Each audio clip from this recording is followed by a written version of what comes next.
Hello, everybody. My name is WizThrift. I am here with a creator interview, here with Ben from the Creators Guild. Ben, thank you so much for coming. Before we get into it, I just want to thank my sponsor, the company I work for, which is the Dungeon Forge. We create miniatures. There's that red I was talking about. We create miniatures. We sell T-shirts. We sell adventures. We do a lot of awesome stuff with D&D. So check it out if you can. I'd appreciate it. But again, thank you for taking the time to sit down here with me. I know we've had some troubles with getting together, but we're here. We're going. It's gonna be a good time. So. Yeah, well, thank you for having me. Like, for sure, I was definitely taken aback. Like the first time you asked me, like, "Hey, we should do an interview." I was like, "Oh, great! I would love to." Yeah. No, to one of those. Yeah. Sorry, I interrupted you. Oh, no, that's fine. Truly, I was just saying, it was like one of those things that just kind of made me take a step back. Like, whoa, that's weird. Yeah. Like, someone actually wants to talk to me about D&D and tabletop games. Like, this is crazy. Yeah. That's the thing you said right there. I just want to talk to people about this content, about the things that we do, and I don't care if you have 0 followers or tens of thousands of followers. If you're Matthew Mercer or, just a random person off the street. If you like D&D, I want to talk to you about it. As long as you're a nice person and are good with that, hey, let's just sit down, let's do it, because we can learn something from everybody. So. For sure. I mean, there's especially with tabletop games like this, there's like always so much to learn. There's just so much that you can get from not only reading the books, but actually talking with other people, like of different methods and different techniques that might, for example, with D&D, might be able to hook your players a little bit more into the game or get more immersed, because you get to talk to all these crazy awesome people and creators, and you're just like, wow, there's other people like me that exist in the world. Yeah. I have noticed that. I think you're the 7th one I've done. I can't remember how many interviews I've done so far, but there's a underlying theme of why we play role playing games, and not just D&D, but a bunch of other stuff. But D&D is obviously the most popular. It's the one that most people know. So yeah. Mm-hmm. Yeah. It's the one that I mainly know. I don't play a whole lot of other role playing games. I'm trying to get into more, but a lot of my friends, their comfort zone is D&D. They're like, I have to stay here because this is safe. Yeah. Hi, buddy. My dog is hanging out around us, so he's being silly. But anyway, it's definitely a comfort zone, and there's so much that you can do with it that it's kind of hard moving to a different system, because then you have to take the time to learn that system. Mm-hmm. So, but yeah, but see, me as like a reader, writer, and DM, like I'm always happy to like learn other rule system. Like basically, I love learning the other systems, mm-hmm. but other people don't like learning those same systems. So I'm like, oh, okay, sorry. Yeah, for sure. Just like, it's cool, it's fine. Well, hey, I can be slightly salty about it. Yeah, I got started with Call of Cthulhu and like World of Darkness, some of these just heavy role playing games. So if you ever wanted to sit down and do some sessions, I'm totally down to do that. Because 100%. Yes, I love those games. I love the modern or the gaslights, like 1920s aspects. So I'm totally down to do that. 100%. No, like I'm telling you, no thought, just yes. Yes. Good. Okay. Good. Okay, so later. No, just kidding. Nice. So, well, speaking of like just D&D and just role playing games in general, you mentioned earlier that your friend got you into it. What was that first session like? What really hooked you into starting role-playing games? So for me, that's an awesome question, because like for me, whenever I got into D&D, it was the descriptiveness. Like as a kid, I was always really into storytelling and being as detailed as I could about a story. Like even people would comment, be like, dude, do you ever shut up? I'd be like, I do not. The point is, I love being as detailed as I physically can.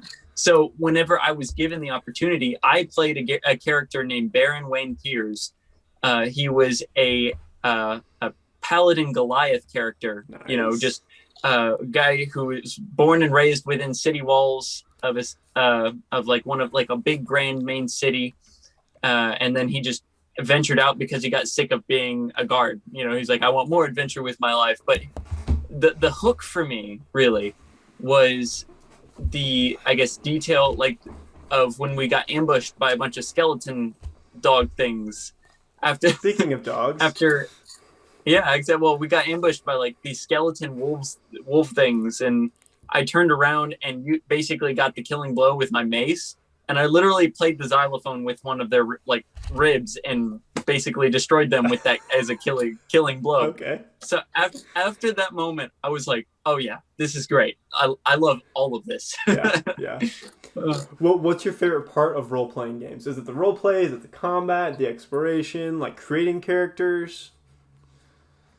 I would have to say, for playing the game, it's the character building for sure. Like not only getting to say, okay, this is the character, but going into more details. It's like, okay, why is this character here? What got him to this point?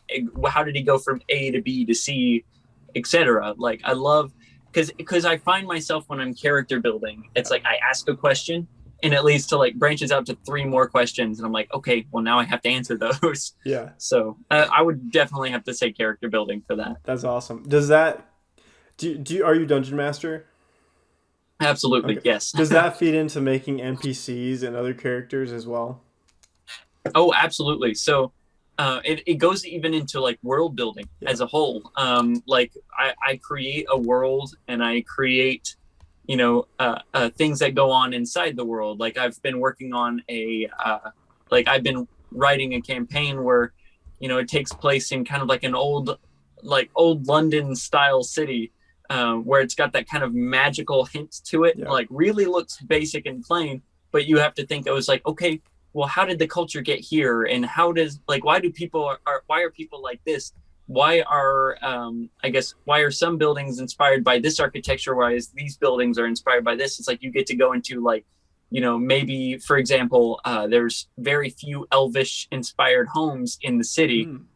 Because very recently elves had actually kind of branched out as a colony and found, hey, there's people here that we didn't realize that there was. So they just kind of fit right on in. So they're kind of building from the ground up. It's like you find a ton of questions from starting, and as a DM, that's for me, it's such a fun thing to do because I find myself lost in my own thoughts more than half the time. Yeah.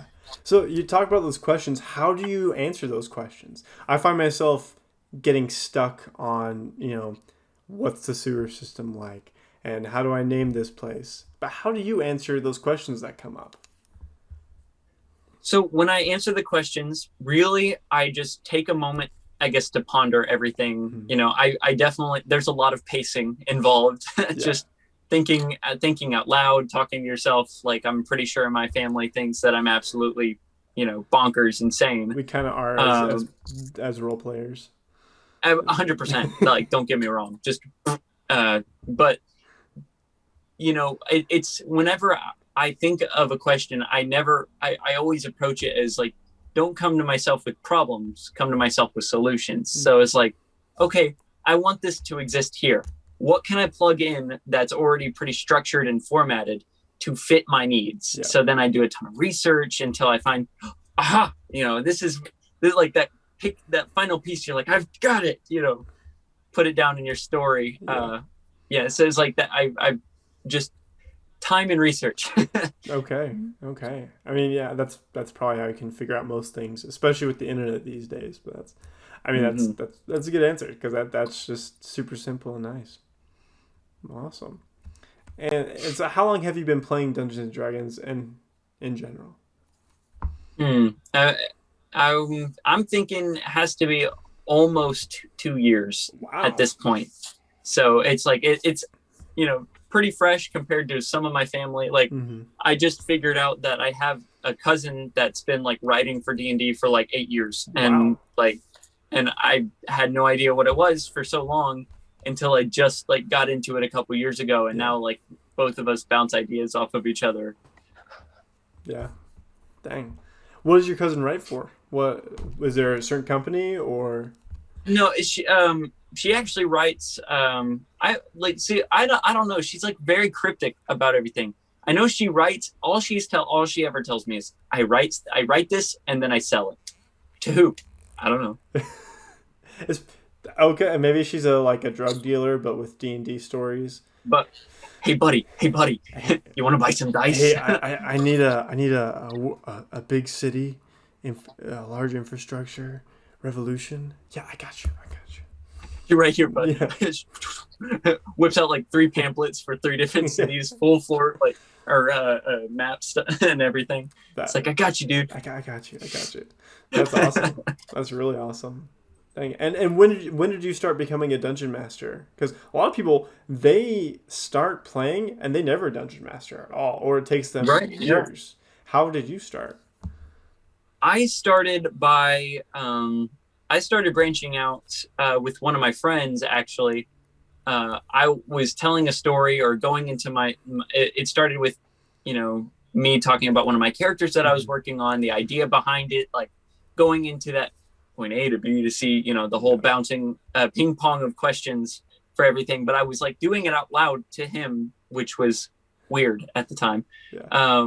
But after that point, he was like, okay, dude, you should be a DM. And at that point I was like, you know what? Maybe I should. Went to the store, got the Dungeon Master's Guide, and started building my own like world that I'm still writing on like a year and a half later. Yeah. Like I've been working on it for some time. Wow. I mean, you can literally never stop world building one world. So that's awesome. For sure. What is your world called? And so my world is called Rinrorth. So it's this whole big, I guess, colony that, or not really colony, really it's pretty well developed at this point in time, but in the past was absolutely ravaged by elementals. They managed to escape their elemental planes and just was like, hey, this is cool, I'm gonna just take all of this. And they the whole story kind of goes through it. It kind of is revolved around the elementals, and I think that's it's definitely one of my favorite campaigns that I've ever written, because of how, I guess, much time I've actually poured out into it. But I mean, you have colonies to the north, you have more of like pirate like islands to the south, as well as golden crystal, marble and granite style cities built thousands of feet high, which is super advanced for this world in particular. But yeah, so it's like this world is like my favorite by far. That's fantastic. How did you come up with the idea for the elementals escaping their planes? I thought to myself, okay, well, I want, like, I base it, funny story, actually, now that I think about it. I have a map of the world that I created, and I made it through a website called Incarnate. Nice. And so I built the map, and I custom designed it, kind of hand put everything in, and I put a little like line of craters. I was like, okay, why did I do that? Why does that make sense to have it? Yeah. And then I was like, wait a minute, an earth elemental could have just absolutely been a reason for that. And I was like, there's water everywhere. There's a big cove that I could add a water elemental used to have been. And at the same time, there's like the south is more really hot. Maybe a fire elemental could have thrived here, and kind of did the whole 4 elements. And I was like, okay, that might work. It's crazy, but it's crazy enough that it just might work. That's awesome. I mean, it's crazy that there are just some of our best ideas just come from that. That's super cool. Dang. Yeah.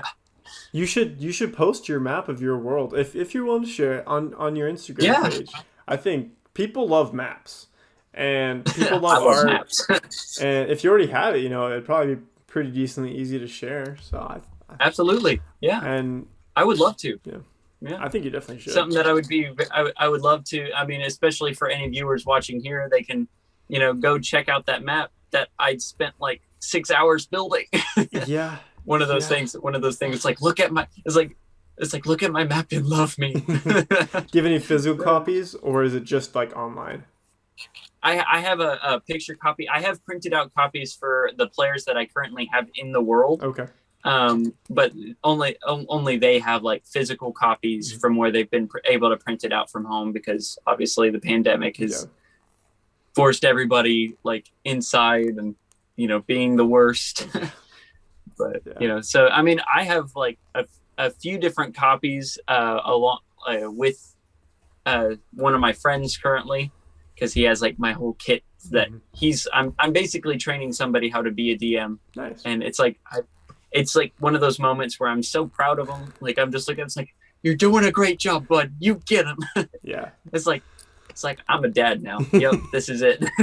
Yeah, I had that moment, like, geez, I think back in June or July of last year, one of my players, he actually got his whole family into a game. And it was just a very proud moment to hear them talk about it and him talk about it and trying to get ideas from me and stuff. And it was just like, felt so good. So you're like, yes. Just yes. Yeah, no, we need to create more Dungeon Masters so that way we can play as well. I mean, I choose. Exactly. That's why the DMs want to play too, man. Yeah, no, I mean, I personally love being a Dungeon Master, but at the same time, like, I like using the characters that I create and spend time on. Me too. Stuff, so. Mm-hmm. Absolutely. I couldn't agree more. Currently, I'm actually trying to start up a live stream so I can, I guess, not only, it's not like just for D&D, but it's like, you know, miniature painting, terrain building, painting, etc. But also I've been working on this like little campaign that I'm trying to get some people, I guess, in on as far as playing it. So it's like I get to not only show people that, hey, I paint minis and build terrain, but fun fact, I actually use them. Yeah. You know, one of those things. That's awesome. That's really cool. Well, hey, I mean, people are always looking for new DMs and new times to play, so I'm sure if you put it out there, you'd find some people to play. Absolutely. Sure. Yeah, I'm kind of been workshopping with a couple different people, a couple different friends of mine that are actually, one of my friends owns like a podcast company. He's been giving me advice for like a live stream or even a potential podcast one day, which is kind of hopefully where I can be one day. Yeah. But that's like baby steps. Yeah. Baby steps. I don't want to trip. For sure. For sure. Well, going back onto the Dungeon Mastering part and helping one of your friends become a Dungeon Master, do you have any tips for starting Dungeon Masters? Let's say 3 tips, if you can. 3 tips. Sure. It depends on if you're like me and you like having control over the situation. Which I guess one tip is like learn to kind of let go. I take a step back and understand that, you know, you've built this world, but it is not your world anymore. It is theirs. Yeah. You know, like you have made this precious little gemstone that is your child, and you need to learn how to give it away just willingly. Yeah. You know, and that was the hardest thing for me, being like, no, you can't do that. They're like, why? That's a good question, actually. They're right. Oh my gosh. Right, exactly. So it was that's the first tip, is kind of learn to give control to the players, because that's going to be the I guess the moment that your players are going to have the most fun, whenever they truly have the control over your world. Yeah. Now, I will say with me as a DM, if you just kind of mess around the entire time, I am the DM, I will strike you with lightning. Exactly. But at the same time, there is like mostly control. Yeah. Second tip that I would give for, I guess, new and starting DMs, get organized. You have to be very organized. Start taking notes. Not only just notes, don't just slap it down on paper, but like have actual bullet points that you have pre-made, so that way whenever something does happen, you can just plop it down right in that little column where it needs to be.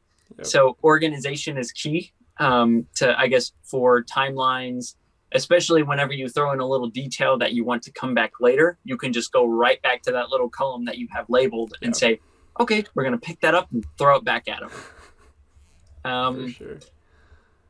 Third and final tip that I would recommend for new DMs: get to know your players, for sure. I guess know them almost. I mean, even if they're new to like D&D and stuff like that, get to know them. I guess how they act, what kind of character they might be interested in playing, as well as helping them with backstory. Like I like to throw out ideas for people who are creating like new players who are creating characters. I always offer some input to them because they're always so sketchy and kind of almost stuck with, it's like, oh, I don't know, that sounds weird. It's like, no, it doesn't. It sounds great. Keep going with it. Just really get to know your players. I guess make a connection with them, and that they, after doing that as a DM, after doing those three things, your players will basically lift you up and be like, you're a great DM. They'll do the rest of the work from there. Yeah, for sure. I actually had a kind of an example of that today. One of my that player that I told you about that became a DM, his dad is one of his players, and his parents were visiting them this past weekend, and his dad was there, and we were playing D&D. I was like, hey, if you want to join, like, just bring your character, and just bring him in so you can be here. And he did, and he had a really good time, which I'm happy about, because it's always nerve-wracking bringing in new players because you don't know 100%. You don't know what they're gonna do. But I've known him for a little while, so I knew he'd be a fun guy. But I invited him to join the campaign permanently, and later on he's like, yeah, I'll do that. I think it'd be a fun time, and he's gonna make a bard. And bards are my favorite class, and what I think is the best class in all the game. And so we've been talking about it and stuff, and I was like, hey, if you want to, like, you can have this magic item, or if you want to, like, homebrew one, we can do that.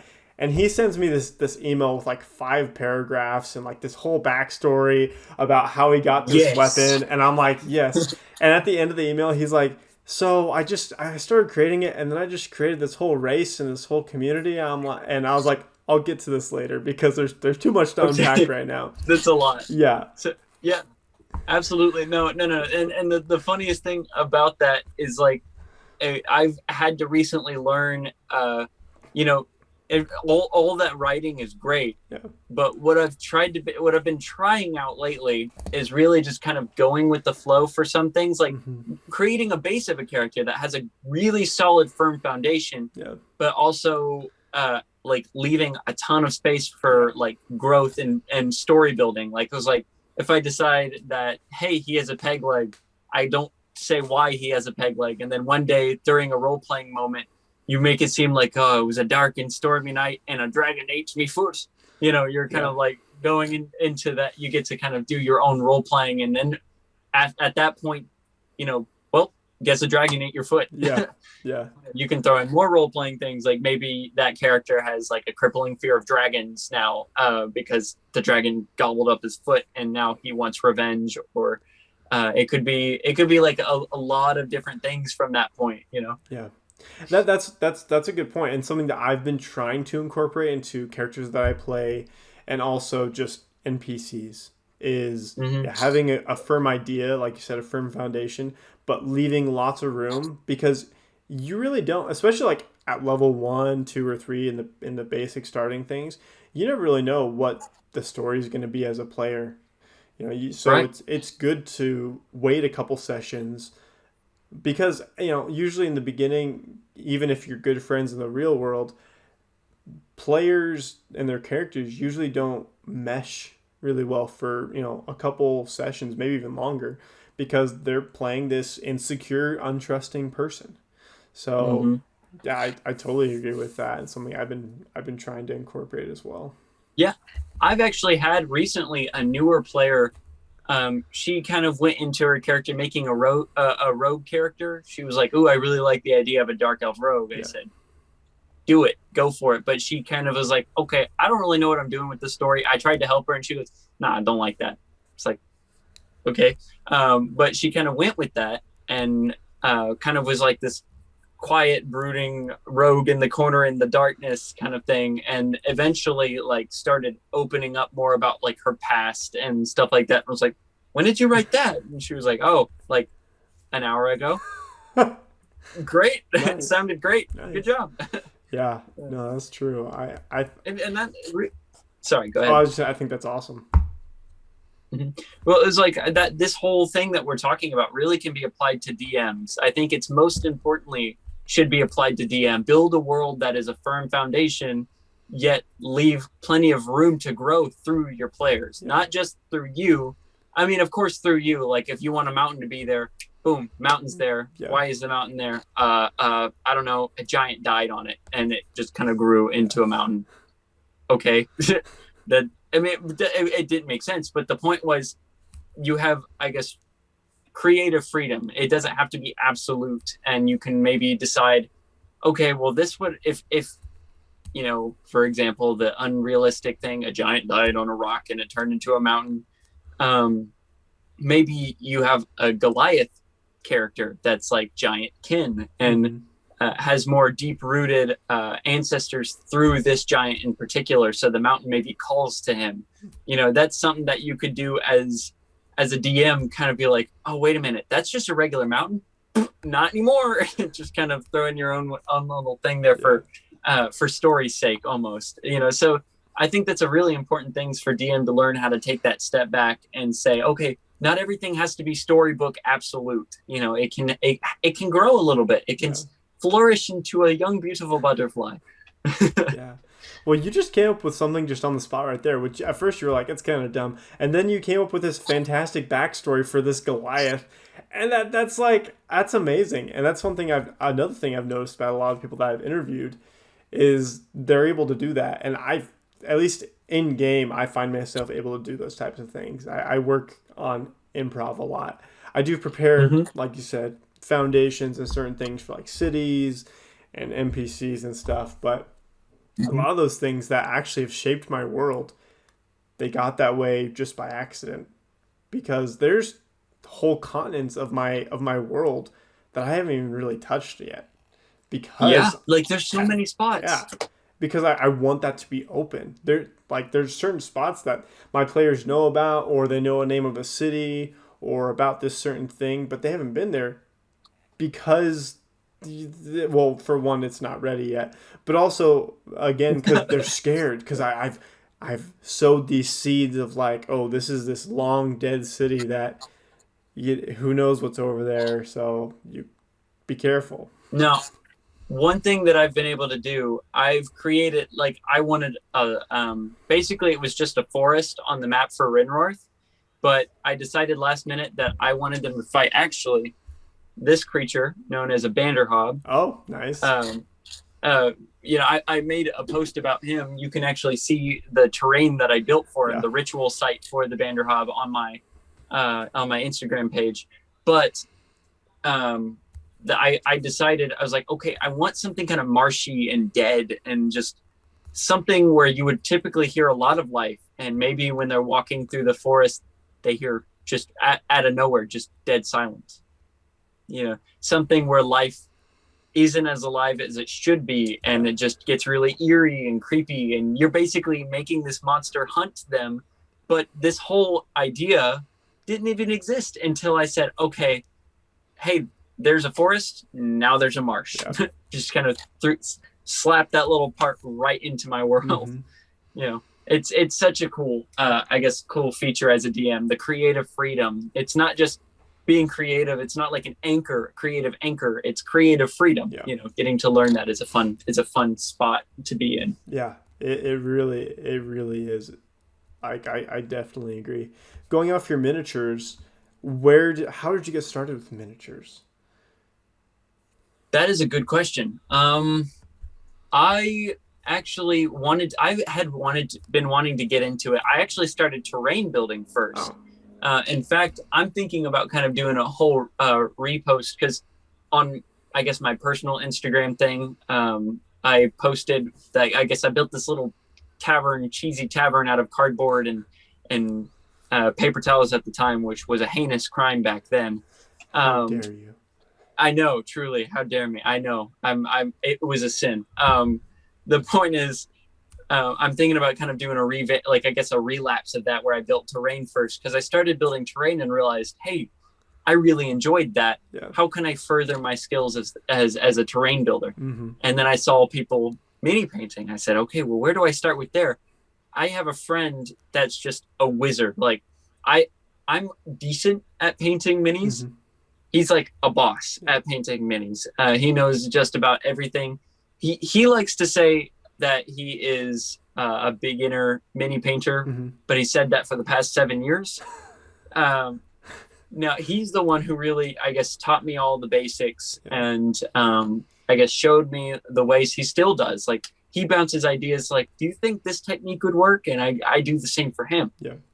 Where or like I'll go to him and be like, hey, would if I were to do a dry brushing here versus a highlight here, what would the difference be? You know, Mm-hmm. what do you think it would look like? And you know, he's had so much experience, he can just tell me. Yeah. So from that point on, I have a friend that actually prints miniatures, like just custom 3D prints. Has like a ton of like Hero Forge minis that he'll just print for me, like unpainted, and then I'll just prime them up and paint them. I got a ton of those for the campaign with Rinrarth that I mentioned, and I learned how to paint minis through that. So you can actually see my transition where it's like they look really bad and crappy, and then transitioning to like, okay, it's starting to get somewhere now. Yeah. Yeah. Just started getting to that point. That's fantastic. Do you have a favorite miniature that you've painted, or that you at least have printed? Well, painted, I've got them all like laid out here. Mm-hmm. I would have to say it's between a couple different people. I have this orcish warlord that I painted. I know it's kind of hard to see. Yeah, the zoom backgrounds are difficult, but that's fantastic. I love the swords and the armor and the tusks.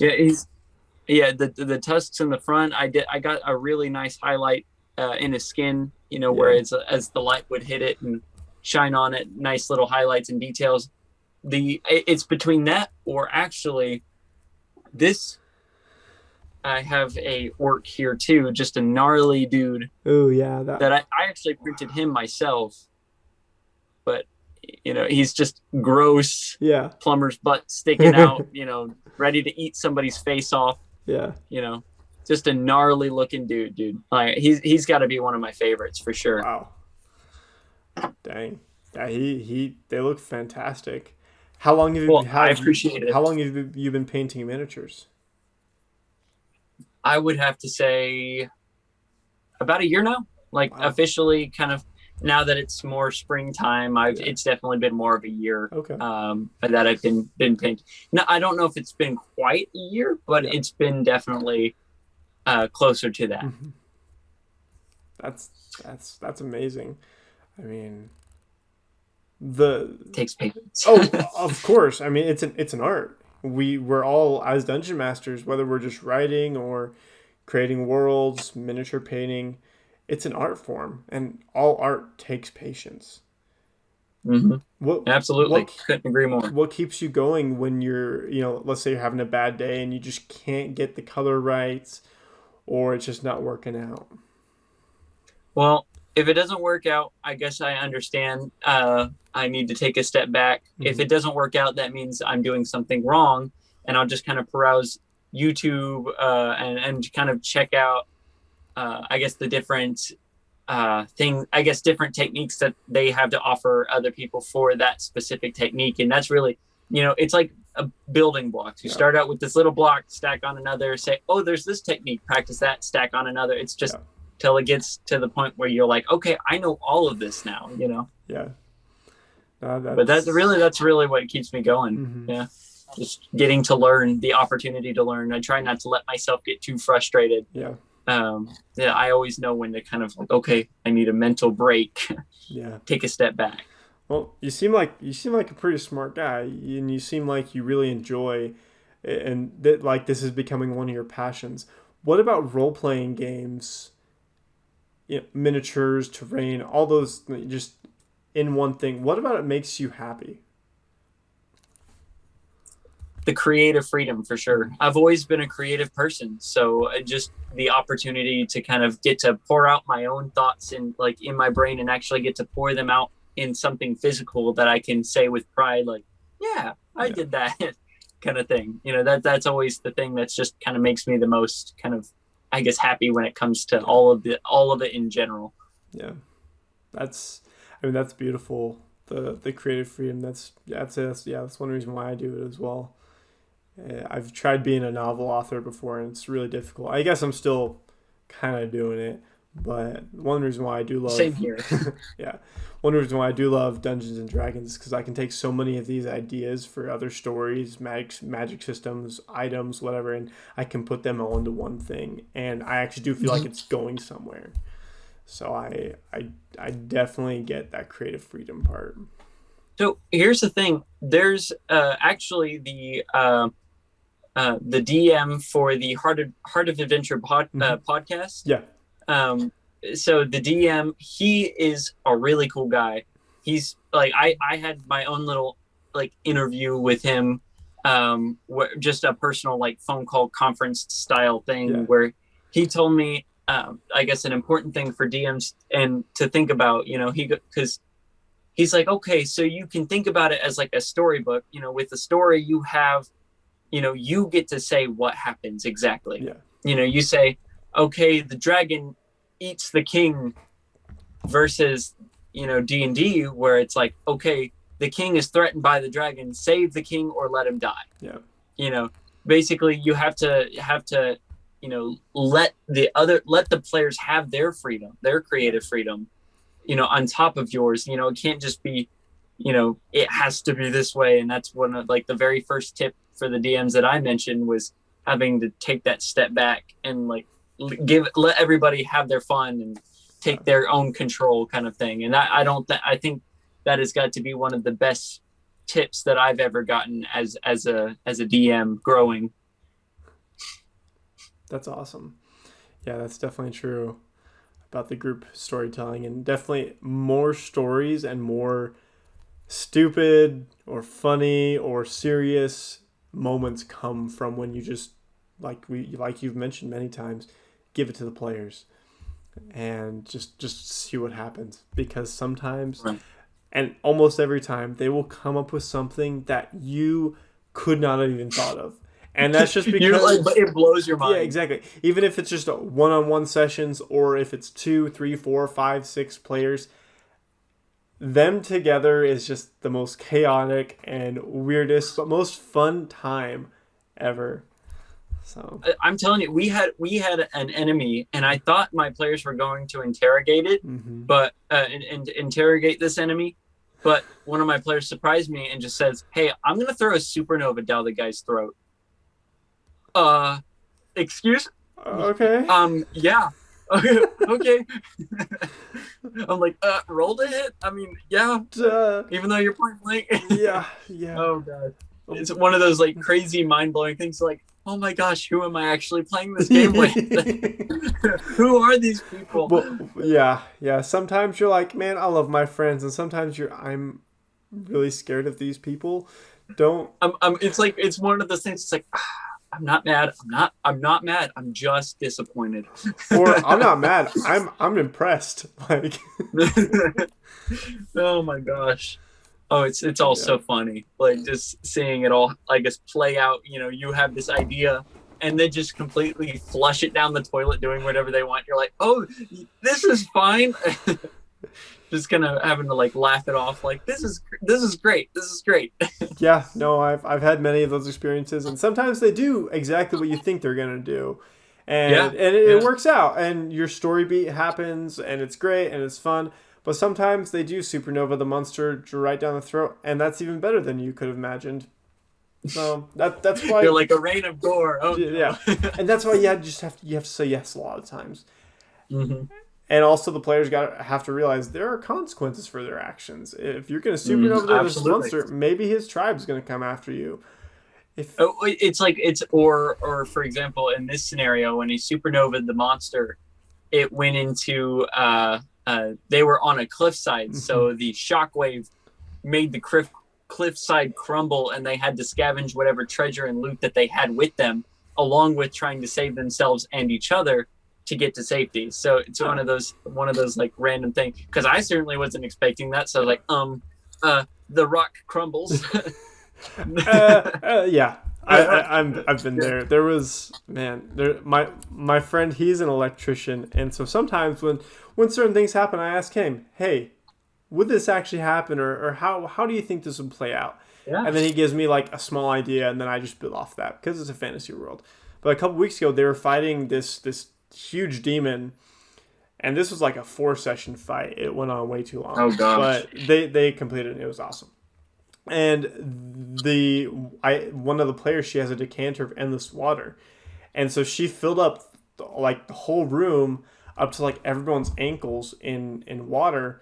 And she was like, okay, I'm going to use shocking grasp or lightning lure to electrify the water and electrify. I was like, friend who is an electrician, how would that work? He's like, water conducts electricity. I was like, okay, I will take that idea and I'll run with it. And then like she, after a few rounds of doing this, she destroyed a ton of skeletons. And I was actually just really happy because every round, like 6 skeletons would come up. And so I was like, I'm really impressed that you came up with that, because you complain about being a wizard and not being able to do anything, but then you come up with these crazy ideas and it works out. And I'm like, it's crazy that it just might work. Exactly. So yeah, that's beautiful.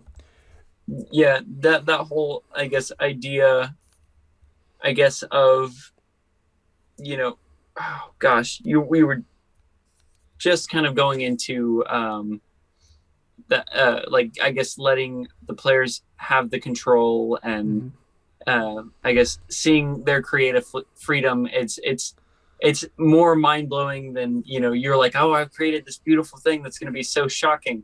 No, she quite literally made it was shocking. It was shocking.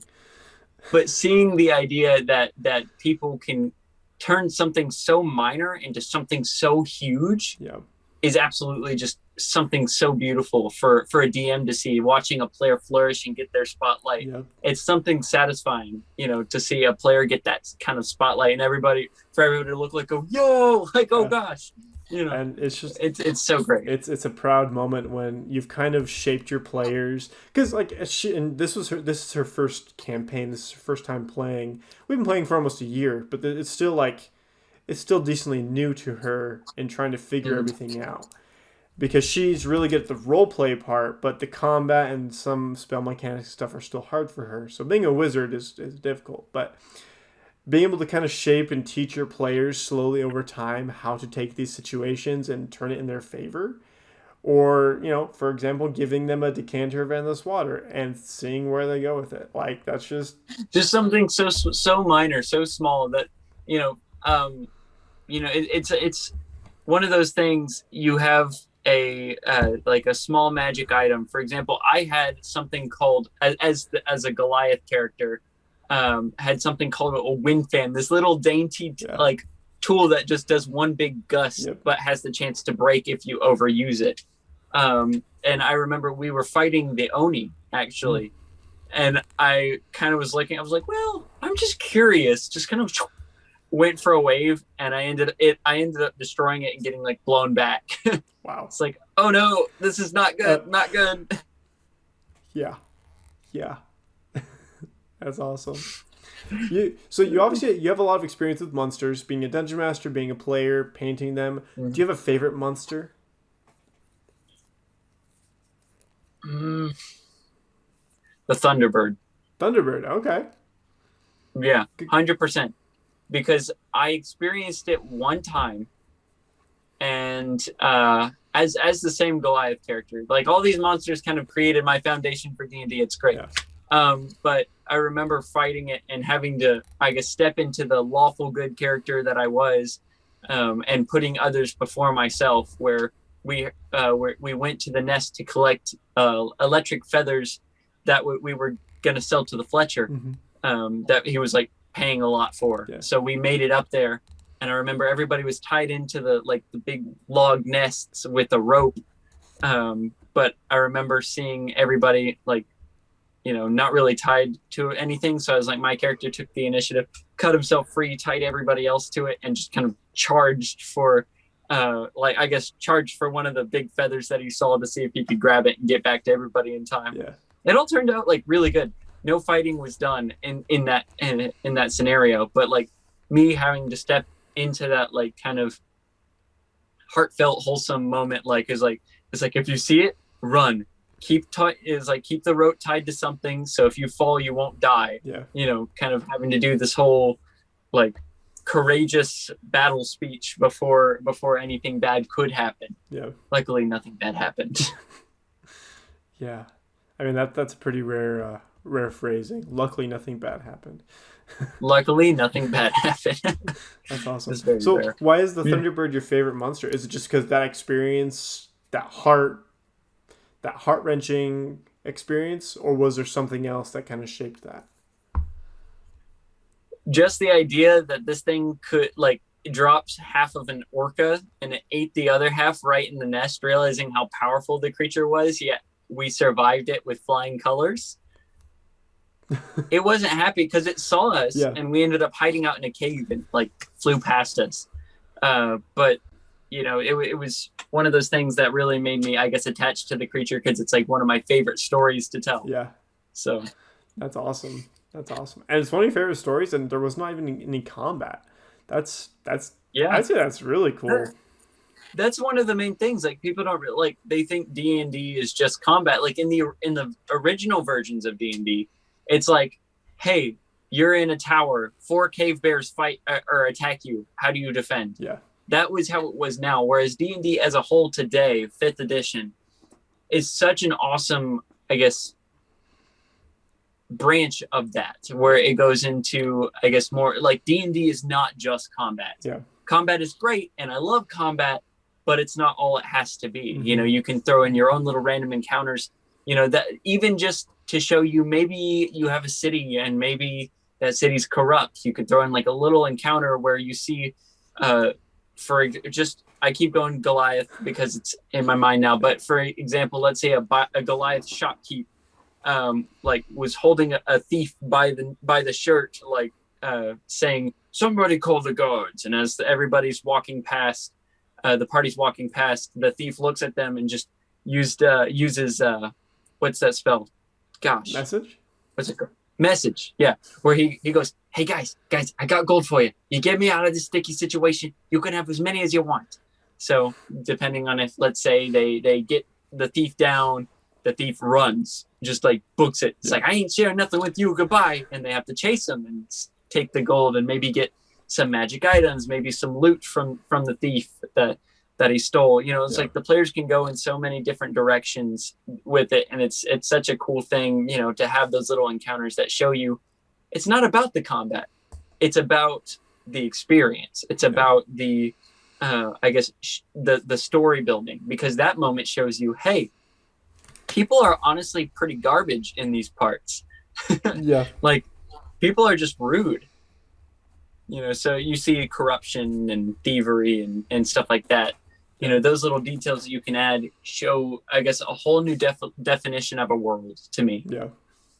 Yeah. That's awesome. That's really cool. Dang. Well, so you started your content back in February, kind of late February. I guess it's probably been about a month, right?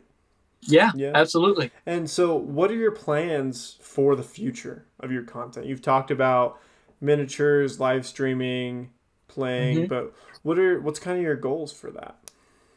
So my goals right now are really just to kind of, I guess, get my work out there, not just having work to show people.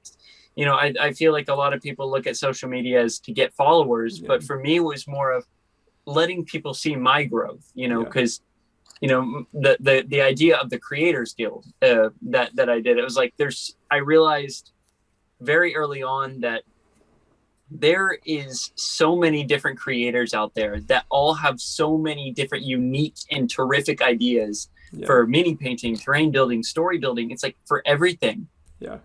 To kind of turn that around and be able to collectively join together to build something great. Yeah.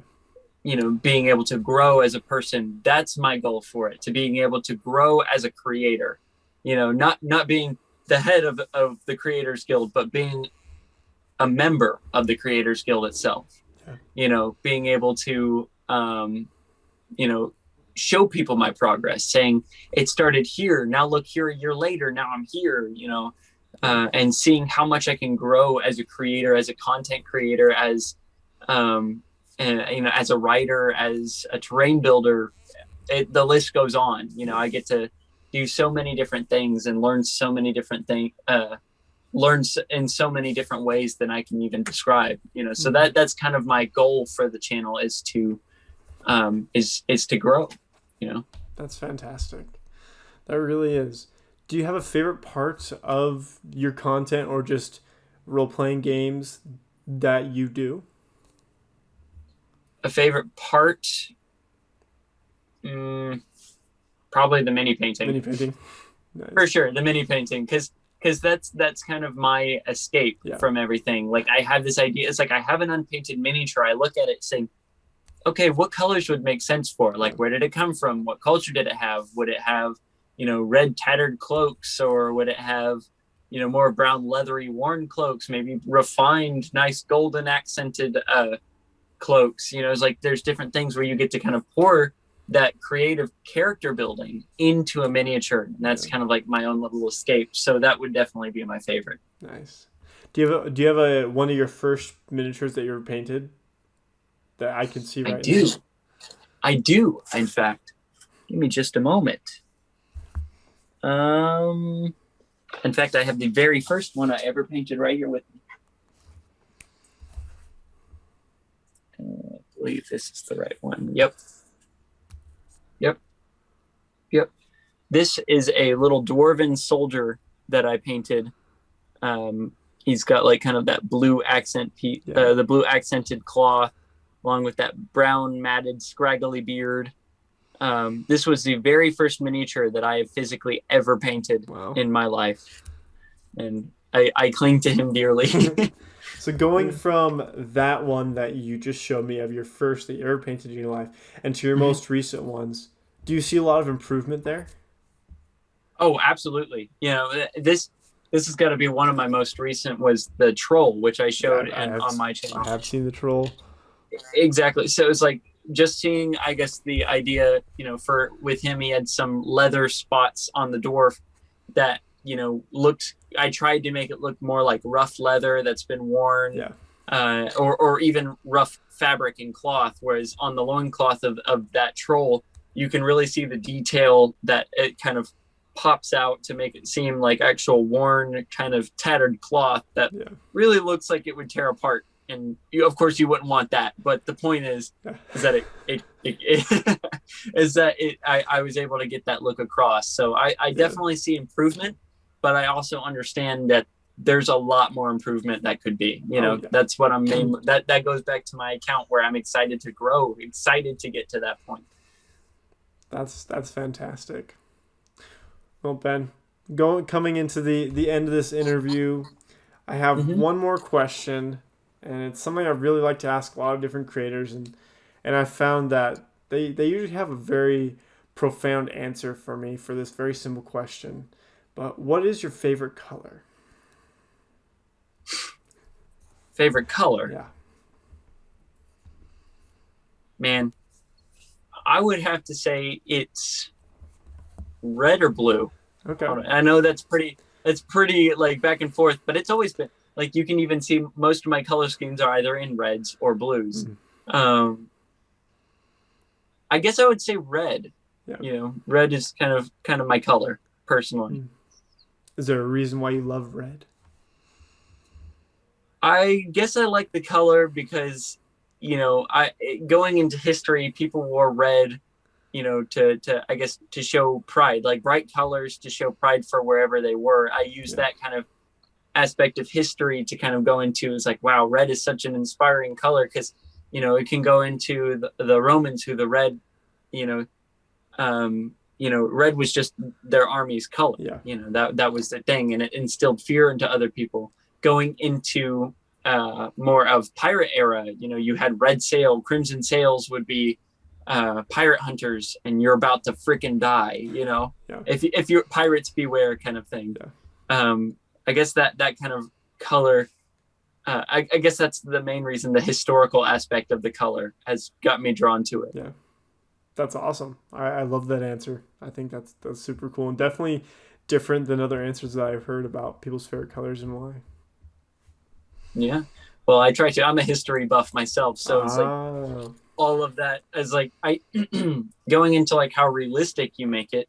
The more real it would be, the better of a story you'll make. So it's like I use like the past to make something better in the future, kind of thing. Yeah. There's a ton from history that we can learn how to make stuff better. And there's so many things from history that seem like it is fantasy that would 100% work in our fantasy games.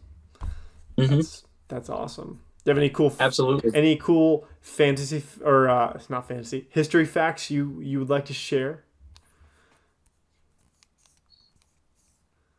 Did you know that the richest, going into the whole pirate thing, I got a history fact right here.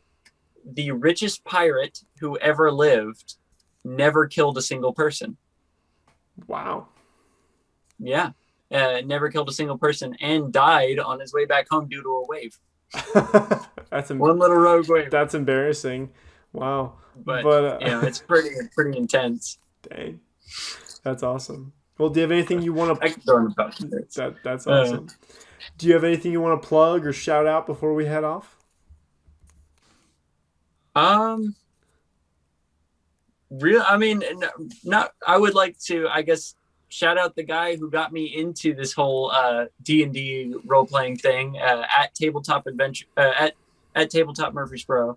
But also my own, I guess, my own account, I guess, showing my content and I guess getting the chance to let others see me grow is I guess what I'm looking for. Yeah. Awesome. But that's about it for me. Awesome. Thank you. No, I truly appreciate you sitting down here with me and talking about everything from miniatures to letting players have their freedom and giving away our babies, which are our fantasy worlds. So, absolutely. Thank you so much, Ben. Thank you for having me. Yeah. It's truly been a pleasure, and I hope we can play some other role playing games together. I think that'd be really fun. Absolutely. 100%, and I think that would be an awesome experience for me to be able to get into other role-playing games to see how they work. Getting into other game systems, it's like going back to the very beginning. Yep. Awesome. Well, that's all I got, Ben, but thank you again and have a great night. You too, man. It was great talking to you. Thank you. See ya. Thank you. Bye.